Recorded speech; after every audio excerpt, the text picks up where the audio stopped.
கொளத்தூர் தொகுதி இவிஎம் சரியாக பாதுகாக்கப்படவில்லை என்றும் 30ஆம் தேதி மற்றும் இன்றைய சோதனையின் போது விவிஎட் இயந்திரங்கள் வேலை செய்யவில்லை எனவும் திமுக வழக்கறிஞர் என்ஆர் இளங்கோ குற்றம் சாட்டியுள்ளார்.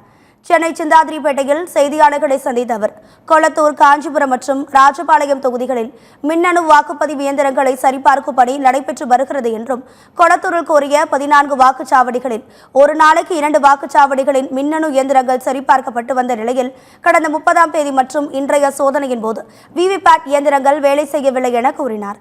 இயந்திரங்கள் சரியாக பாதுகாக்கப்படவில்லை என்றும் என்ஆர் இளங்கோ குற்றம் சாட்டினார். இவிஎம் இயந்திரங்களில் 2 முறை சீல் வைத்திருக்க வேண்டும், ஆனால் அப்படி இல்லை என்று கூறிய என்ஆர் இளங்கோ இவிஎம் விவகாரம் குறித்து நீதிமன்றத்தை அணுக திட்டமிட்டுள்ளதாக தெரிவித்தார்.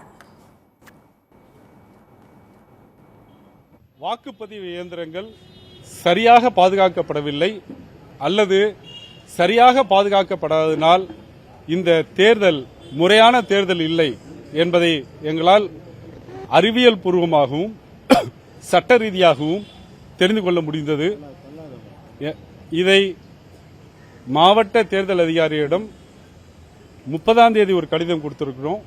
30ஆம் தேதி ஏறக்குறைய ஒரு 19 கேள்விகளை எழுப்பி இதை நீங்கள் பெல்லிலிருந்து வந்திருக்கக்கூடிய அந்த மின்னணு வாக்குப்பதிவு இயந்திரங்களை தயாரிக்கக்கூடிய அந்த நிறுவனத்திலிருந்து வந்திருக்கக்கூடிய என்ஜினியர்கிட்ட 19 கேள்விகளுக்கு எங்களுக்கு பதில் தாருங்கள் என்று கேட்டிருக்கிறோம். அவரும் கேட்டு பதிலை பெற்று தருவதாக சொல்லியிருக்கிறார். 29, 30, 31 மற்றும் இன்றைய தேதி வரை இது முழுவதுமாக வீடியோ ரெக்கார்டிங் செய்யப்பட்டிருக்கிறது. அந்த முழு வீடியோ ரெக்கார்டிங்கையும் சர்டிபிகேட்டோட கொடுக்கணும் அப்படின்னு கேட்டிருக்கோம். இன்றைக்கு அட்ரஸ் டேகே இல்லாம இருந்த போலிங் ஸ்டேஷன் 157 உடைய மெஷினை பாதுகாப்பாக வைக்க வேண்டும். நாங்கள் உரிய நீதிமன்றத்தை அணுகுவோம். அப்ப இது எவிடன்ஸா தேவைப்படும். எனவே இதை சீலிட்டு பத்திரமாக வைக்க வேண்டும் என்று கேட்டிருக்கிறோம். கொளத்தூர் தொகுதியில் தேர்தல் முறையாக நடைபெறவில்லை என்ற திமுகவின் குற்றச்சாட்டுக்கு சென்னை மாநகராட்சி ஆணையர் சமீரன் விளக்கம் அளித்தார். சிந்தாதிரிப்பேட்டையில் செய்தியாளர்களை சந்தித்த அவர் வாக்கு இயந்திரங்கள், விவிபேட் உள்ளிட்டவற்றை சரிபார்க்கும் பணிகள் நடைபெற்றன.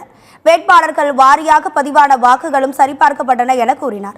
வாக்கு இயந்திரங்களில் ஸ்லிப்பில் எழுதப்பட்டிருந்தது சரியாக இல்லை என குற்றம் சாட்டப்பட்டு வந்த நிலையில் வாக்குப்பதிவு இயந்திரத்தை திறந்து பார்த்து அதன் எண்ணை சரிபார்த்துக் கொள்ளலாம் என சமீரன் விளக்கம் அளித்தார்.